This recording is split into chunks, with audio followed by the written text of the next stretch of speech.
This year, under the theme Unite to End Violence Against Women, we'd like to create awareness on what violence is, what gender-based violence is, and the different forms of gender-based violence. First of all, violence is any form of whether physical or non-physical, anything. It could be words or a beating that could cause harm to another person.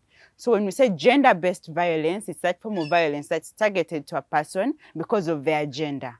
This year, we are focusing on women like every other year. We have the 16 days of activism. We have 4 different forms of violence. We have physical, where a person is beaten. We have emotional, these could be words. We have sexual violence, and we have economic violence. This is where economic violence, if I work for my money and someone wants to take it, or they steal my money and that's like a partner, that's a form of economic violence.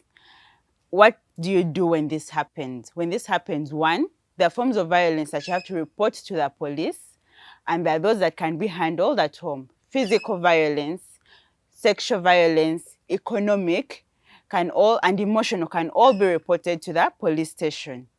But we also have the LCs and maybe family members. If it's economic, your husband or your boyfriend has stolen your money that you've worked for, you did a project together, you've been paid, and he has utilized all the money.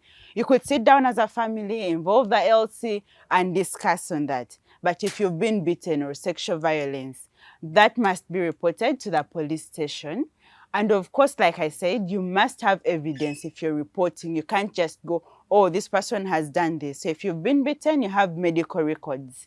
If you've worked for the money together, maybe you have a trail of maybe receipts or evidence of payments.